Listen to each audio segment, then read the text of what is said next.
Третий день у Беларуси дозволено збирать подписы за кандидатов у президенты. Як ідзе збор подписов за дзейнага кіраўніка державы Александра Лукашенко. Менскі спальні мікрорайон Сухарова.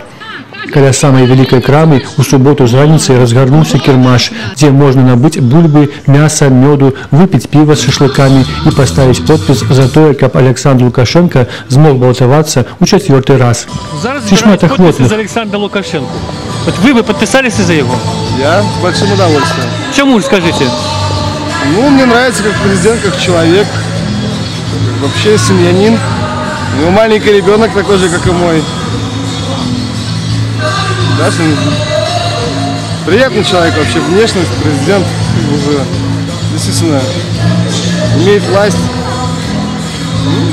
Все, наверное. Вас не засмучает то, что он при владі уже 16 годов и еще избирается на 5 годов? Я не против. Почему бы нет? Человек знает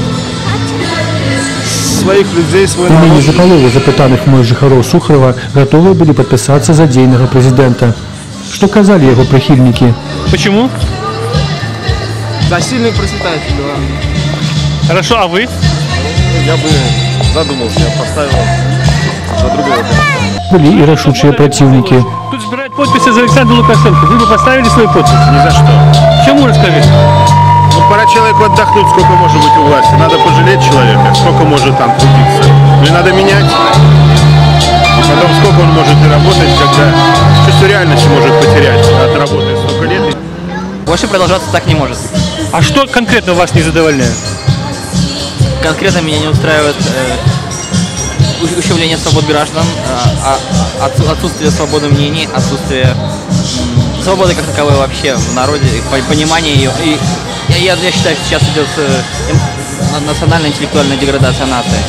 Тех, кто не знает ситуации изнутри, покажется, ну, возможно, да, возможно, все прекрасно, но тот, кто сидит здесь и понимает, что к чему происходит, в состоянии оценить пару событий, например, хотя бы элементарно возможность, что 4 часа показывают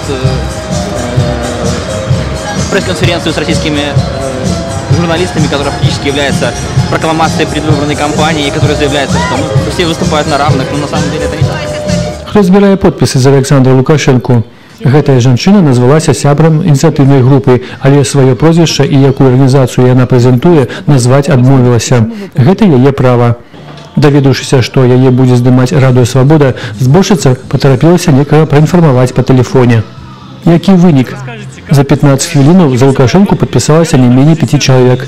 Сборщица подписей была задоволена такой активностью. Поддерживают нас граждане, поэтому все. А какой возраст у основным вас ставить подписи? Разного от 20, считаю, до 50-60 лет, абсолютно разных президентов. Представников іншых кандидатов на Сухарском кірмашы я не побачил. А поўдні, проехавши по галоўным проспекте столицы с площади Незалежности до парку Чалюскинцев, довелось убачить 2 пикета за Владимира Некляева, 1 за Андрея Санникова и 5 за Александра Лукашенко. Яким буде канчатковий розклад, покажуть вибори. Так що не соромтесь, проявляйте активність.